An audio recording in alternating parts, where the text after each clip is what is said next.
ونعوذ بالله من شرور أنفسنا ومن سيئات أعمالنا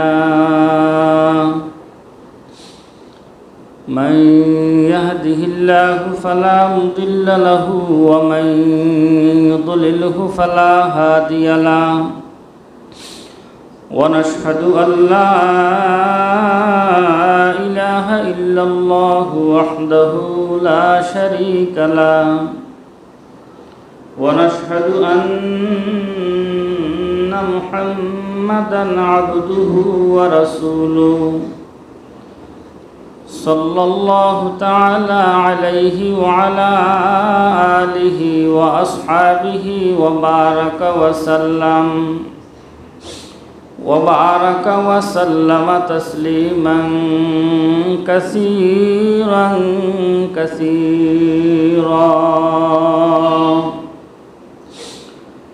أما بعد فأعوذ بالله من الشيطان الرجيم بسم الله الرحمن الرحيم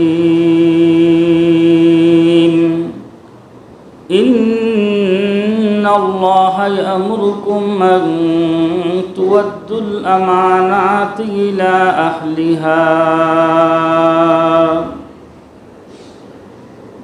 وقال رسول الله صلى الله عليه وسلم أربع إن كن فيك فلا عليك ما فاتك من الدنيا حفظ أمانة وصدق حديث وحسن خليقة وعفة في طعمة أو كما قال عليه الصلاة والسلام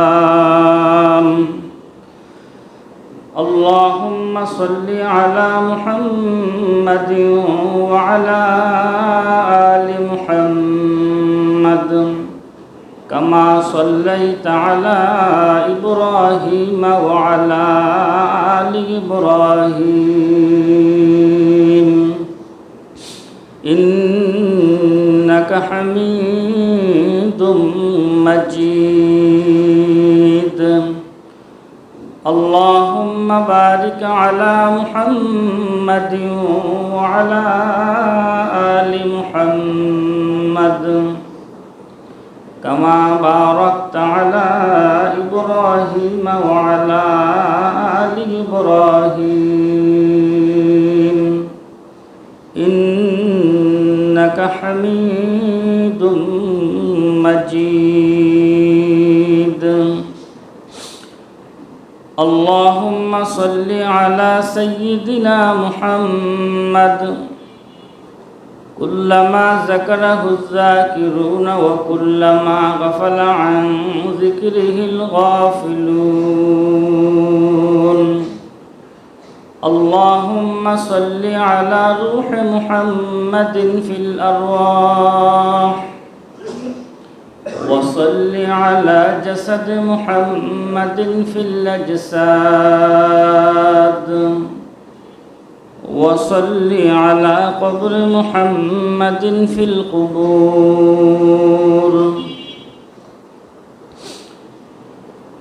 معزز محترم حضرات মুসল্লিয়ান কিরাম মহান রব্বুল আলামিনের দরবারে অগণিত অসংখ্য শুকর যে মহান আল্লাহ রব্বুল আলামিন আমাদেরকে আজানের সাথে সাথে জামে মসজিদে আসার এবং বসার নামাজের পূর্বে কোরআন ও হাদিসের কিছু আলোচনা শোনার তৌফিক দান করেছেন সকলে বলি আলহামদুলিল্লাহ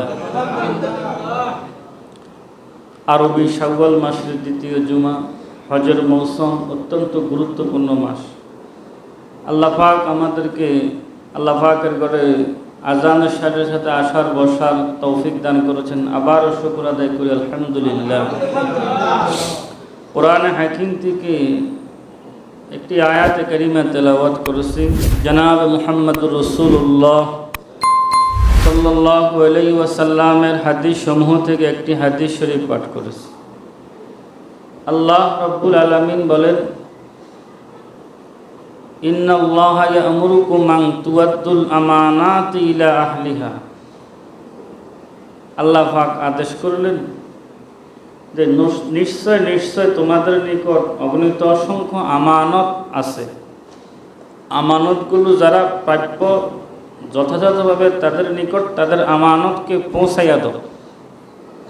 এটা আল্লাহ পাক কোরআনে হাকিমের মধ্যে ইরশাদ করেন, হে জগতের মানুষ, তোমাদের নিকট অগণিত অসংখ্য আমানত রাখা আছে। এই আমানতগুলোকে তোমরা যথাযথভাবে যারা প্রাপ্য আমানতের হকদার তাদেরকে তাদের আমানতগুলো পৌঁছাইয়া দাও। আমানত এটা বহু বছর, আমাদের সকলের কাছে আমানত আছে, অগণিত অসংখ্য আমানত আছে। আমরা আমাদের আমানতগুলোকে পৌঁছাইয়া দিতে হবে। আল্লাহর অনেকগুলো বিধান আমাদের কাছে, এগুলো আমানত। আল্লাহর বিধানগুলো আমার কাছে কি আমানত, কিন্তু আমি এই আমানত কতটুকু রক্ষা করব, এটা এক প্রকার। মানুষের হক, এগুলো আমাদের কাছে আমানত। আমরা মানুষের হক, এই আমানত কি আদায় করলাম? পিতামাতা সন্তানের কাছে খেদমত পাওয়া, সন্তানের কাছে পিতামাতার খেদমত আছে, এটা আমানত। মুফাসসিরিনে কেরাম তাফসীরি কিতাবে লিখেছেন, সন্তান পিতামাতার খেদমত করবে, আমানত আদায় করবে, এটা এক প্রকার আমানত। এরকমভাবে অগণিত অসংখ্য আমানত আমাদের মাঝে আসছে। আরো আয়াতে আল্লাহ পাক বলেন, ইন্না আরাদনাল আমানাতা আলাস সামাওয়াতি ওয়াল আরদি ওয়াল জিবাল ফাআবাইনা আন ইয়াহমিলনাহা ওয়া আশফাকনা মিনহা ওয়া হামালাহাল ইনসান। আরেকটি আমানত হলো আমাদের কাছে কোরআন শরীফ। আরো আমানত আমাদের নিকট কি? আল্লাহ পাক বলেন, আমি একটি আমানত আসমানকে দিতে চাইছিলাম, আসমান নেই নেই, অপারগতা প্রকাশ করছে। ইন্না আরাদনাল আমানাতা আলাস সামাওয়াত। আসমান সবচেয়ে বড় মাখলুক। আল্লাহ পাক যত মাখলুক সৃষ্টি করলেন তার মধ্যে সবচেয়ে বড় মাখলুক হলো আকাশ। কোরআন শরীফ কিন্তু মাখলুক নয়। কোরআন শরীফ কি নয়? মাখলুক নয়, এটা হলো কালামুল্লাহ, আল্লাহর কথা। আল্লাহ পাক বলেন, আমার এই কালামুল্লাহ কোরআনকে আমি আমানত হিসেবে আকাশ সমূহকে দিতে চাইছিলাম, কিন্তু আকাশ নেয় নাই। এখানে প্রাসঙ্গিক একটা কথা, আসমানও মাখলুক, জমিনও মাখলুক, গাছপালা, পশু পাখি সব কিছুই মাখলুক। অর্থাৎ মাখলুক, আল্লাহ ছাড়া যত কিছু আছে সব কিছুই মাখলুক। আল্লাহ ব্যতীত যত কিছু আছে সব কিছু কি জগৎ। আল আলিমু মা সাওয়াল্লাহ, আল আলামু মা সাওয়াল্লাহ। জগৎ কাকে বলে? আল্লাহ ছাড়া যা কিছু আছে সব কিছু জগৎ। এই জগতে আর যা কিছু আছে, আরবি বিজ্ঞানের কিতাবে লেখা আছে, আল্লাহ ব্যতীত যা কিছু আছে সব কিছু হলো জগৎ। আল্লাহ পাক জাত ওয়াহিদ, একক। কোরআন শরীফ এটা মাখলুক নয়, এটা আল্লাহ পাকের কালাম, আল্লাহর কথা। ইমাম আহমদ ইবনে হাম্বল রহমতুল্লাহ আলাইহি, ইমাম আজম আবু হানিফা রহমতুল্লাহ আলাইহির যুগে একটি বড় মারাত্মক ফিতনা ছিল, মারাত্মক ফিতনা। সেই ফিতনাটা হলো মুতাজিলা সম্প্রদায়। তারা বলতেন কোরআন শরীফ হচ্ছে মাখলুক।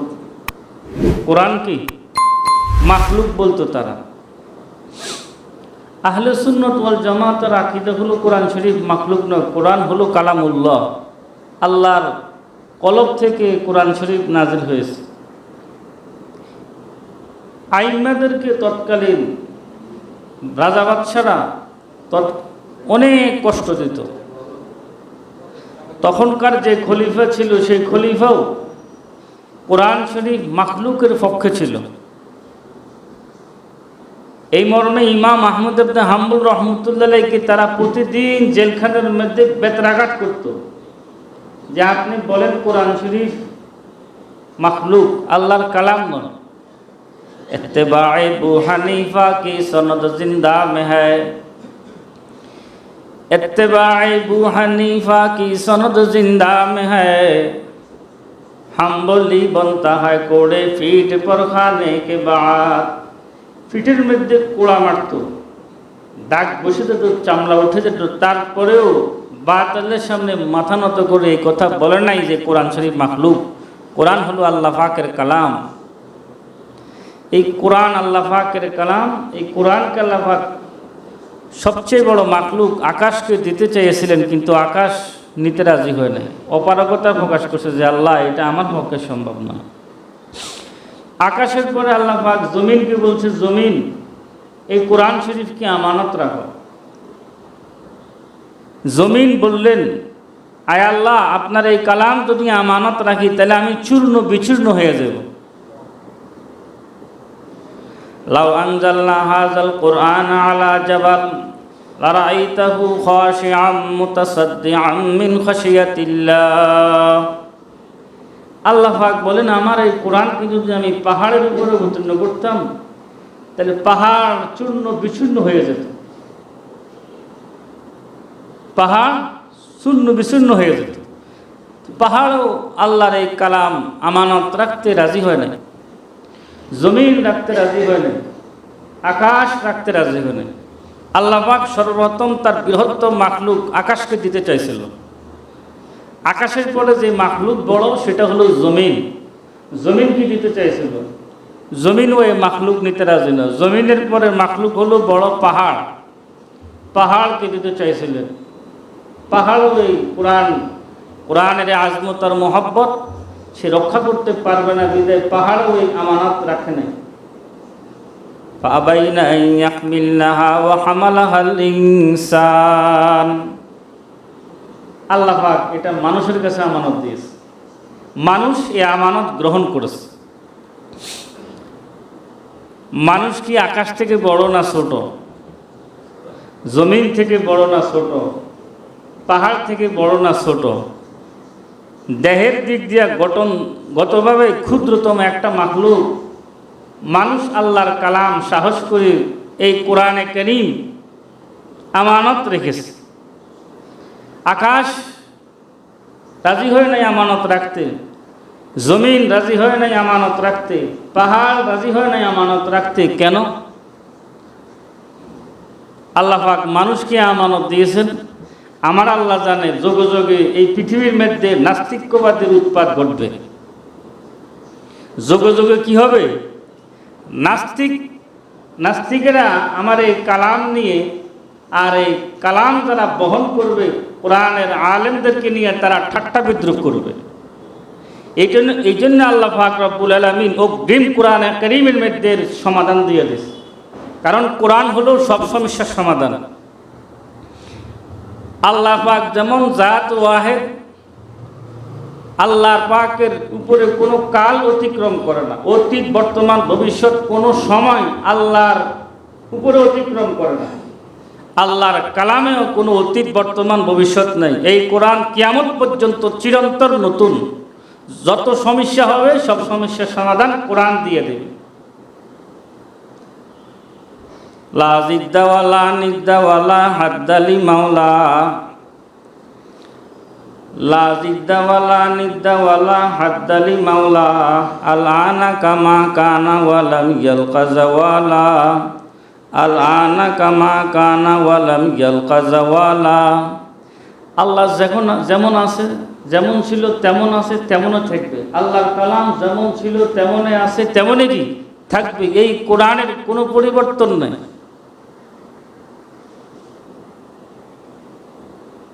বর্তমান কিছু মানুষ রকেটে করে আকাশে যায় কি না? চাঁদের দেশে যায় কি না? সৌরজগৎ পর্যন্ত আবিষ্কার করলো। সৌরজগতের পরিধি পর্যন্ত সীমানা কতটুকু ব্যয় করলো, পৃথিবীর তুলনায় সূর্য কত গুণ বড়, চন্দ্র কত গুণ বড়, সেটা পর্যন্ত মাপজোপ দিয়ে শেষ করলো কিনা? করলো। তাদের ভিতরে একটা অহংকার, আমরা বড়, আমরা কি অনেক বড় কিছু হয়ে গেছে। আল্লামা ইকবাল জবাব দিলেন, জেসনে सूरज के शुआ उनको गिरफ्तार किया, जिसने सूरज के शुआओं को गिरफ्तार किया, जिंदगी की शब तारीख को सहर कर न सका। আল্লাহর তৌহিদকে বাদ দিয়ে, কোরআনকে বাদ দিয়ে সৌরজগতে গিয়া সৌরজগতের কিরণ পর্যন্ত, সূর্যের আলো পর্যন্ত বন্দী করতে শিখলো, নিজের অন্তরের অন্ধকার দূর করতে পারলো না। এটা বড়ত্বের আর শিক্ষিত হওয়ার কোনো প্রমাণ বহন করে না। जिसने सूरज के शुआओं को गिरफ्तार किया, जिंदगी की शब तारीख को सहर कर न सका।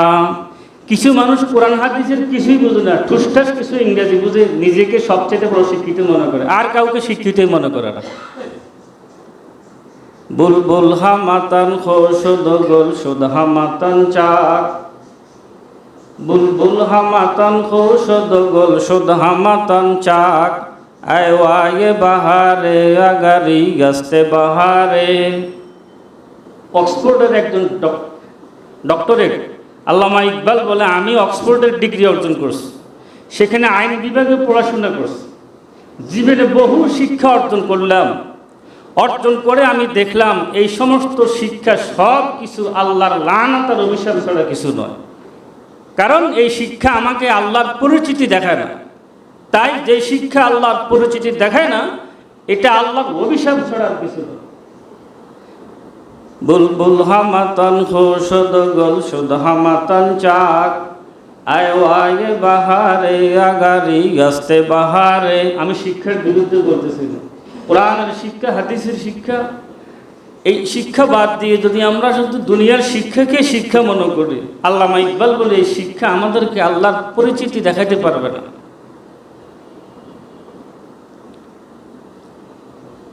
তো অত্যাধুনিক যুগ, প্রযুক্তির যুগে এক শ্রেণীর মানুষ আকাশ নিয়ে গবেষণা করে, আকাশে পর্যন্ত গিয়ে পুষতে পুষতে শেষ পর্যন্ত এমন সীমানায় গবেষণা গিয়ে পুষল, আকাশ বলতে কিছুই নেই, আকাশ বলতে কিছুই নেই। একজনের ছেলে বিবাহ করেছে, এখন বউ হলো খাটো, বাটি একবারে খাটো। শাশুড়ি বউকে ফাটাইছে যে কলসিটা ফুটাই আনার জন্য, বউ কলসি ফুটাইতে গিয়া গলার সেন কলসির মধ্যে ফেলে দিছে। এখন শাশুড়িকে বলতেছে, আমার গলার সেন তো কলসির মধ্যে পড়ে গেছে, কত কলসির মধ্যে হাত দিয়ে বের করো। এখন বৌদি খাটো মেয়ে বিবাহ করেছে, তো হাত কলসির তলাতে গিয়ে বসে না, অনেকক্ষণ গাইটা গুইটা বলে, আম্মা কলসির তো তলায় নেই। কলসির কি নেই? কলসির তলা নাই না, তার হাত ছোট। ইকবাল বলে, এই বর্তমান নাস্তিক গবেষকদের অবস্থা হলো এটা। আকাশ তো আছে, আকাশের সীমানাও আছে, তোমার গবেষণার শক্তি সেখান পর্যন্ত গিয়ে পৌঁছে নাই, তুমি কো আকাশ বলতে কিছু নেই। আকাশ কোথা থেকে খুঁজে পেবে? আকাশ তো আরো অনেক বহুত দূরে। আল্লাহ পাক এই কোরআন আকাশকে দিতে চেয়েছে, আকাশ নেয় নাই। আল্লাহ পাক বুঝাতে চাইলেন, এই আখিরি জমানায় কিছু অত্যাধুনিক প্রযুক্তির যুগের কিছু গবেষক বাইর হবে, বিজ্ঞানী বাইর হবে। এই বিজ্ঞানীরা আকাশ পর্যন্ত পৌঁছে যাবে, পৌঁছে এই দুনিয়ার যারা কোরআন হাদিস নিয়ে বসে থাকে এদেরকে মাসি মশার মতো তুলনা করবে, এদেরকে কোনো মূল্যায়ন করবে না। আমার আল্লাহ বুঝাতে চান, আকাশে যাওয়া, সৌরজগতে যাওয়া, চন্দ্রের দেশে যাওয়া, এটা বড়ত্বের আর অহংকারের কিছু নয়। সবচেয়ে বড়ত্বের আর অহংকার হলো আমার কোরআন যার কলবের ভিতরে আছে সে। কারণ আকাশ নিয়ে গবেষণা করা, আকাশে যাওয়া যদি বড়ত্বের কিছু হইতো, আমি তো আকাশকে কোরআন দিতে চাইছিলাম, আকাশ তো কোরআন নেয় নাই। আকাশ তো কোরআন শরীফকে নেয় নাই। জমিন 20 কোটি বর্গ মাইল এই হলো জমিন। এই জমিনের আয়তন, এই জমিন নিয়ে অনেকে আমরা গবেষণা করি, অনেক ইঞ্জিনিয়ার ভাই হয়ে গেছে, কিন্তু তার অন্তরে কোরআন শরীফ নাই। কি নাই? কোরআন শরীফ। আমার আল্লাহ বুঝে দিতে চান, তুমি জমিন নিয়ে যতই গবেষণা করো, যতই তুমি রিসার্চ করো না করো, আমার কোরআন ওয়ালাদের সেটি দিচ্ছে। কারণ আমি জমিনকেও কোরআন শরীফ দিতে চাইছিলাম, জমিনও কোরআন শরীফ নেয় নাই। আল্লাহ পাক পাহাড়কেও কোরআন শরীফ দিতে চাইছিল, পাহাড়ও নেয় নাই। কারণ আখিরি জমানায় কিছু মানুষ পাহাড়ে উঠেও বাহাদুরি করবে যে আমি পাহাড়ে উঠতে পারছি। কথা বুঝুন নাই? এভারেস্ট বিচার করে না, পাহাড়ে উঠতে উঠতে মানুষ মনে করে আমি পাহাড়ে উঠতে পারলাম। আমার আল্লাহ বুঝতে চান, পাহাড়ে উঠা এটা বাহাদুরি কিছু না। যদি তুমি বাহাদুরি দেখাতে চাও, আমার কোরআনকে তোমার অন্তরে ধারণ করো, এটা হলো সবচেয়ে বড় বাহাদুরি। কোরআনের আমানত যার অন্তরে আছে, সে যেটা সবচেয়ে বড় আমানতওয়ালা। আল্লাহ পাক আমাদেরকে এই কোরআন শরীফ আমানত দিয়েছে, আমাদেরকে আমানত যথাযথভাবে আদায় করতে হবে। কোরআনের এই আমানত আদায় করার জন্য সর্বপ্রথম একটি শর্ত হলো এই কোরআনের বিশুদ্ধতম তেলাওয়াত করা। কোরআন শরীফ আমার কাছে আমানত, ঘরের মধ্যে রেখে দিয়েছেন, আমানত আদায় হলো না। কোরআনের এই আমানত আদায় করার জন্য হলো আমাকে বিশুদ্ধ এই কোরআনে কারীমের তেলাওয়াত শিখতে হবে। কোরআন শরীফ সহিশুদ্ধভাবে কি শিখতে হবে? তেলাওয়াত শিখতে হবে। যদি আমরা কোরআনের আমানতকে যথাযথভাবে আদায় করতে চাই, তাহলে আমাদেরকে বিশুদ্ধভাবে আগে আল্লাহর কালামের তেলাওয়াত শিখতে হবে, তাজবিদ সহকারে। 60 বছর 70 বছর বয়স, এখনো কুল হুয়াল্লাহু আহাদ কি পড়ে? কুল হুয়াল্লাহু আহাদ। নামাজ হবে না, নামাজ হবে না। এরকমভাবে অগণিত অসংখ্য ভুল আমাদের তেলাওয়াতের মধ্যে। একজন মানুষ মারা যায়, একজন মানুষ কি মৃত্যুবরণ করে, মসজিদের মাইকে ঘোষণা করে পড়ে ইন্না লিল্লাহি ওয়া ইন্না ইলাইহি রাজিউন। অধিকাংশ মানুষকে আমি শুনছি এভাবে, এটুকু পর্যন্ত বিশুদ্ধভাবে পড়তে পারে না ইন্না লিল্লাহি ওয়া ইন্না ইলাইহি রাজিউন। আমাদের মাঝে ভুল। আরবি বর্ণমালা যথাযথ তার স্থান থেকে আদায় না করলে অর্থ আকাশ পাতাল ডিফারেন্স হয়ে যায়, আকাশ পাতাল ব্যবধান হয়ে যায়। এক বাদশাহ, তার দরবারে একজন কবি সবসময় গিয়ে কবিতা শোনাইত। বাদশার দরবারে কবি গিয়ে কবিতা শোনাইত। আর বাদশার একটা নেশা ছিল, বাদশাহ কবিদের কবিতা শুনত। তো বাদশার দরবারে গিয়া একদিন কবি অনেক সুন্দর সুন্দর কবিতা শুনে দিয়েছে। প্রতিদিন যতবারে শোনায় বাদশাহ কিছু না কিছু হাদিয়া তোহফা তারা দিয়ে দেয়, বকশিশ দেয়। কিন্তু আজকে এত সুন্দর কবিতাগুলো বলছে, বাদশাহ একটা টাকাও তারা হাদিয়া দেয় না, বকশিশ দেন। মনটা খারাপ। এখন এই কবি রাগ করে গোসা করে বাদশার বদনাম করে দিয়ে এসে আরেকটা কবিতা দিয়া বাদশার গেটে লিখে দিয়েছে লাকাদ দাআ শি'রি আলা বাবিকুম, লাকাদ দাআ শি'রি আলা বাবিকুম কামা দাআ ইয়াকদুন আলা খালিসা। বাদশার দরবার থেকে বের হয়ে যাওয়ার সময় গেটের মধ্যে লিখে দিয়ে চলে গেছে। মন্ত্রী পরিষদরা যখন বাদশার দরবারে আসে, রাজ দরবারে আসে, যখন দেখতেছি এটা, বাদশাহ সর্বনাশ, আপনি তো বদনাম করে চলে গেছে। কি আজকে মনে তারা কোনো টাকা পয়সা দেন নাই। কি হয়েছে? সেই লিখে গেছে লাকাদ দাআ শি'রি আলা বাবিকুম কামা দাআ ইয়াকদুন আলা খালিসা। কবিতাটির অর্থ হলো, আমার আজকের এই কবিতাগুলো কোনো কাজে আসে না, এগুলো বিঠা গেছে। কি জানেন?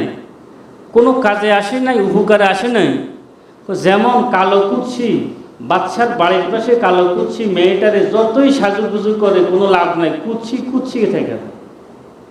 কালো কুচ্ছি কি কুচ্ছি থাকে। বউ যদি সুন্দর হয়, সাজগোজ কম হলে চলে, সমস্যা নেই।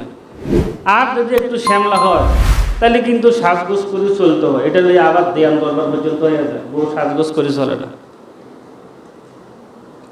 এখন কবি এই বদনাম করছে যে কালো কুচ্ছি মহিলারে যতই সাজায় কালি কালিয়ে থাকি যায়।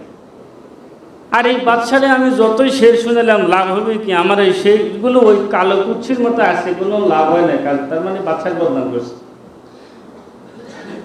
বাদশার বদনাম, রাজা বাদশার বদনাম তো রাজা বাদশারা বরদাস্ত করে না।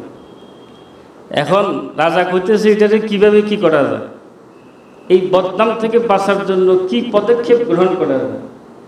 মন্ত্রী পরিষদ বললেন, রাজা সাহেব যে বদনামটা করছে তারে টাকা দিলে ঠিক হয়ে যাবে। যে লিখেছে ওই কবিরে যদি আপনি আবার টাকা দেন আবার ঠিক হয়ে যাবে। তো বাদশা করতেছে টাকা দিয়ে দাও। ডাইকানি টাকা দিয়ে দিয়েছে ধরাই। কবি যাওয়ার সময় হাতের প্যাট দিয়া তো আর আইনের প্যাট এটা মুছে দিয়ে চলে গেছে। কথা বুঝুন না? দোয়া ডালিফ আইন, এই আইনকে হামজা বানায় দিয়ে চলে গেছে। আইনের প্যাট মুছে দিলে আইন কি হয়ে যায়? হামজা হয়ে যায়। এখন আইনকে হামজা বানা দিয়ে চলে গেছে।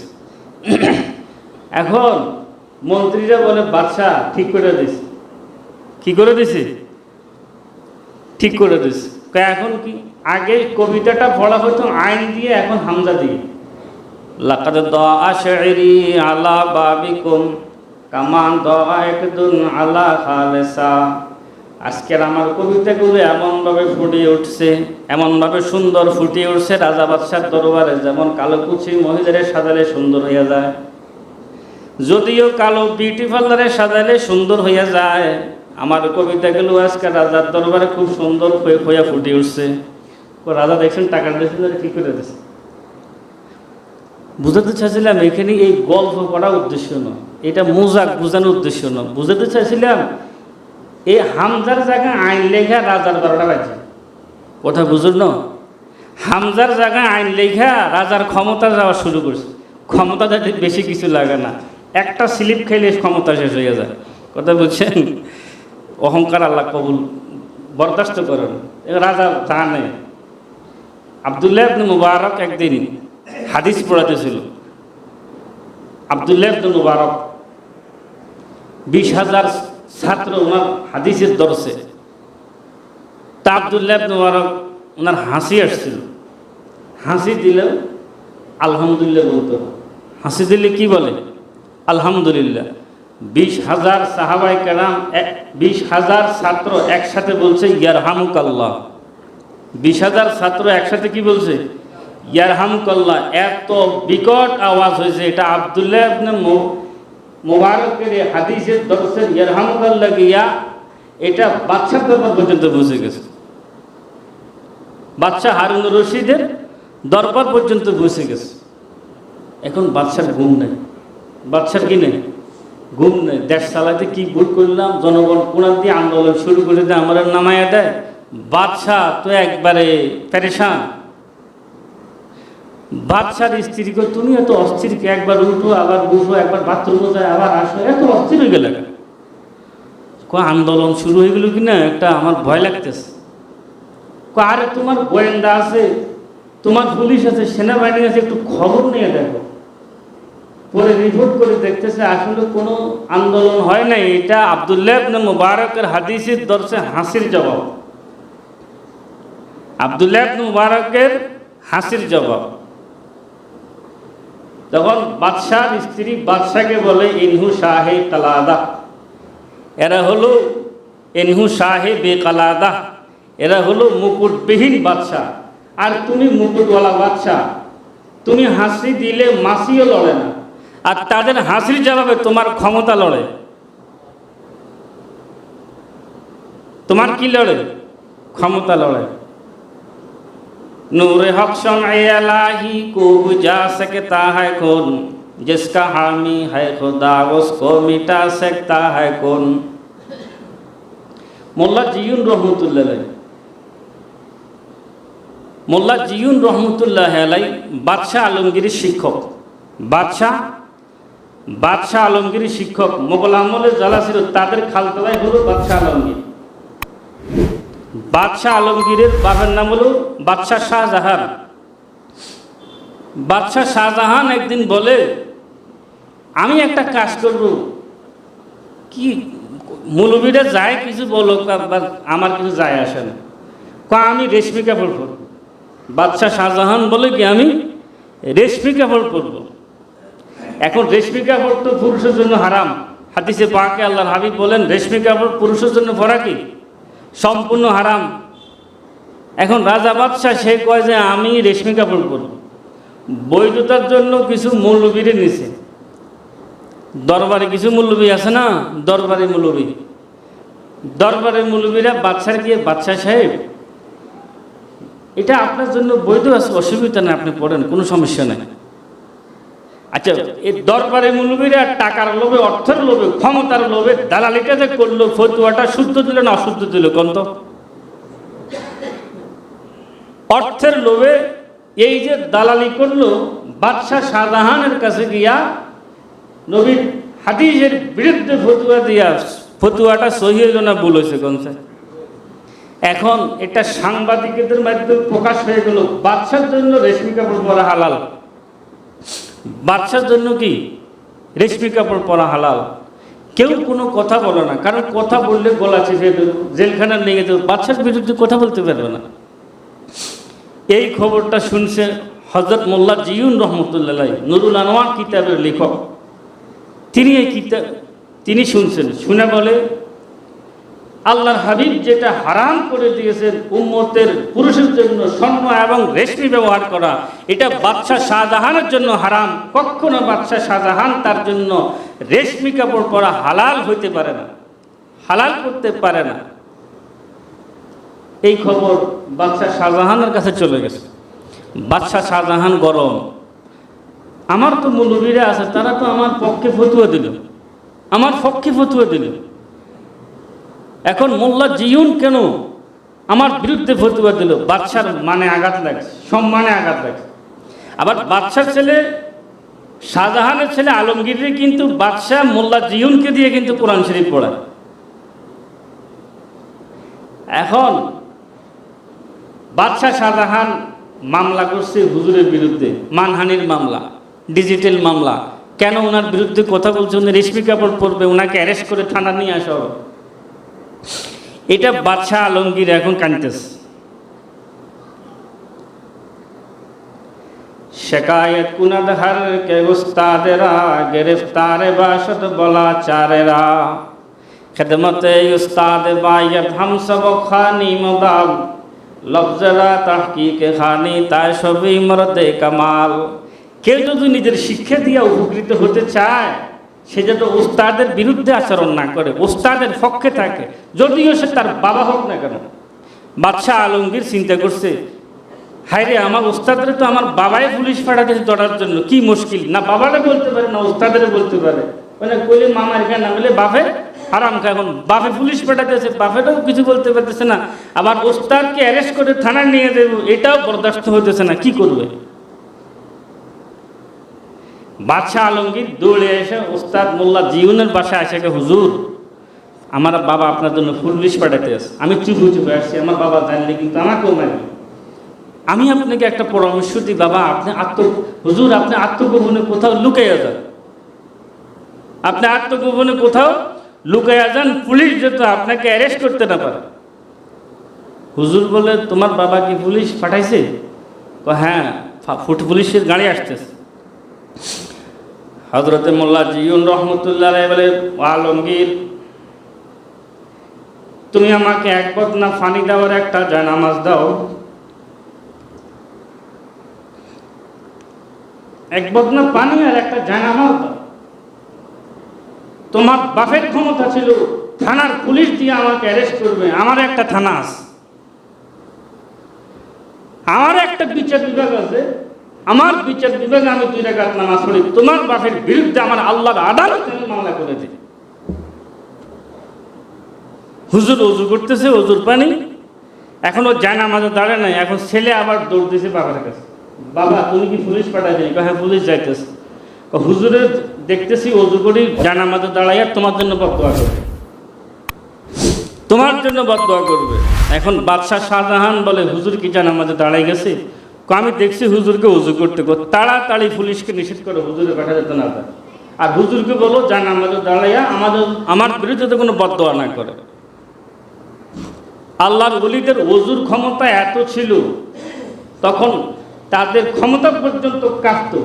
আজ সারা দুনিয়ার জালেমরা মুসলমানদের গাড়ে পড়ছে, একমাত্র কারণ হলো মুসলমান আল্লাহর গোলামি ছেড়ে দিয়া মাখলুকের গোলামি শুরু করে দিয়েছে। ইসরায়েল মাত্র ৮,০০০ বর্গ কিলোমিটারের একটা রাষ্ট্র। ৮,০০০ বর্গ কিলোমিটার আমাদের দেশের একটা থানারও সমতুল্য নয়। এত কোটি কোটি মুসলমান, আরব বিশ্বে মুসলমানগুলোকে রক্তাক্ত করে একটা দেশকে মাটির সাথে মিশিয়ে দিয়েছে, একমাত্র কারণ হলো আমাদের মুসলমানদের অপরাধ। জর্ডান, আরব আমিরাত, সৌদি আরব পেশাব করে দিলে এই ইসরায়েল বাইসে যায়। ১ ঘন্টার ভিতরে এদেরকে শেষ করতে পারে। তার কারণ এরা মুসলমান নামে ইহুদি নাসারার গোলামি করে। এখনো ফিলিস্তিনের সুড়ঙ্গ পথ দিয়া ইসরায়েলের খাদ্য যায়, মুসলমানদের মেয়েদের দালালি করে। এদের খাদ্য বন্ধ করে দেওয়া হোক। কুয়েত এদের তার তেল বন্ধ করে দেয়, সৌদি আরব এদের তেল বন্ধ করে দেয়, আকাশ পথ বিমান বন্ধ করে দেয়, নদী পথ বন্ধ করে দেয়। এই ইসরায়েল ১ ঘন্টার ভিতরে ধূলিসাৎ হয়ে যাবে। এদেরকে সাইজ করতে আর কি লাগে? কোথায় আমেরিকা কত হাজার কিলোমিটার দূর, ২০ ঘন্টার রাস্তার দূরত্ব আসে এখানে হামলা করে, অথচ মুসলমানদের কারণে মুসলমানদের এই অবস্থা।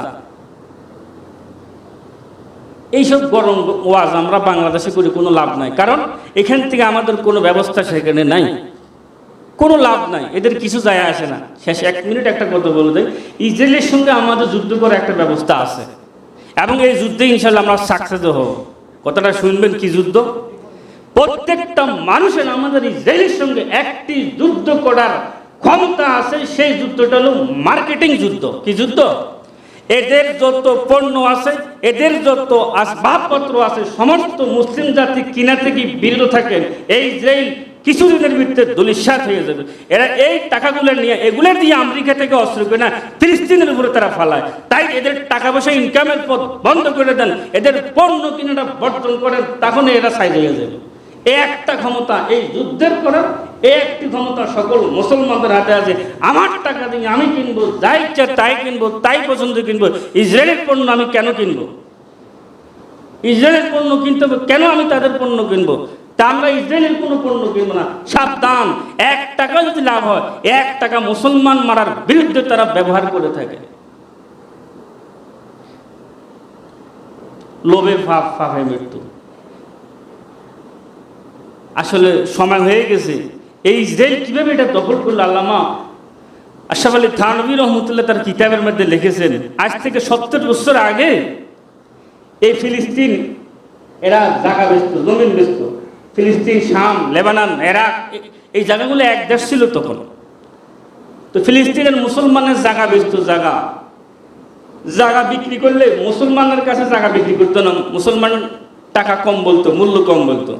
তো ইহুদিরা বলতো আমরা ডবলের টাকা দিয়ে দেবো, যত সাল তত দিবে, আমাদেরকে জায়গা দাও, আমাদের কি দাও? জায়গা দাও।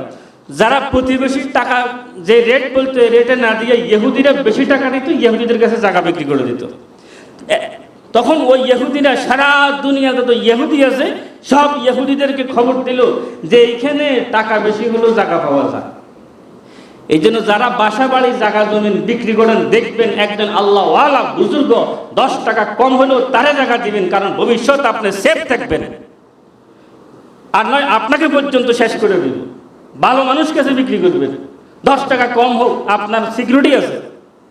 এরা লোভে করে বিক্রি করছে বেশি দামে। ওই ইহুদির কাছে খবর দিতে দিতে ইহুদিরা কিনতে এরা 8,000 বর্গ কিলোমিটার পর্যন্ত কিনে শেষ পর্যন্ত এরা এখন 24,000 বর্গ কিলোমিটার ফিলিস্তিনের উপরে এখন আক্রমণ চালাতে আছে। ফিলিস্তিনের সীমানাটা এখনো 24,000, আর এটা হলো 8,000, মোট 34,000 বর্গ কিলোমিটার। এই স্বার্থের কারণে, এই লোভের কারণে আজ এই ফিলিস্তিনের অবস্থা। তারা যদি তখন ইহুদিদেরকে জায়গা না দিত, ইহুদিদের কাছে জায়গা বিক্রি না করতো তাহলে আর কোনো সমস্যা ছিল না। এরা ইহুদিদের কাছে জায়গা বিক্রি করেই এখন এই বিপদের মধ্যে পড়ছে। এই জন্য আল্লামা আশরাফ আলী থানভী রহমতুল্লাহ মুসলমানদেরকে সাবধান করে দিলেন, তোমরা কোনোদিন লোভে পড়বে না। এই ফিলিস্তিন লোভে পড়া ইসরায়েলের কাছে জায়গা বিক্রি করে আজ নিজের স্বাধীনতা হরণ করছে, নিজের জান ও মাল সব কিছু দুলিশাত হয়ে গেছে, তার একমাত্র কারণ লোভের কারণে। মুসলমানের বিজয় ততক্ষণ পর্যন্ত তো যত মুসলমান যদি নাকি তাদের নারী লোভ, অর্থ লোভ, টাকার লোভ, ক্ষমতার লোভ, স্বার্থ লোভ যদি বিসর্জন করতে পারে, আল্লাহ পাক বলছে ইন কুনতুম মুমিনিন ওয়ালাউনা, তোমরা যদি মুমিন হও তাইলে তোমরা বিজয় হবে। ওয়ালা তাহিনু ওয়ালা তাহজানু, তোমরা হীন হবে না, তোমরা ছোট থাকবে না। যদি তোমরা মুমিন হতে পারো তোমরাই কামিল, তোমরাই বিজয় হবে। আমরা তো মুমিন হতে পারলাম না। আল্লাহ আমাদের সবাইকে আমল করার তৌফিক দান করেন। তো আজকের এই বয়ান থেকে একটাই জিহাদ আমরা শিখলাম, একটা মার্কেটিং যুদ্ধ। প্রত্যেকে মার্কেট থেকে আমরা পণ্য কিনতে আমরা যাচাই করবো এটা ইহুদিদের পণ্য কিনা, এবং ইহা তককে হিন্দুদের পণ্য হলো এটা বর্জন করবেন। হিন্দুরা পর্যন্ত সেখানকার একটা প্রফিট ইহুদিদেরকে মারার জন্য হিন্দুদের পণ্য পর্যন্ত বর্জন করবেন। আল্লাহ আমাদের সবাইকে আমল করার তৌফিক দান করেন।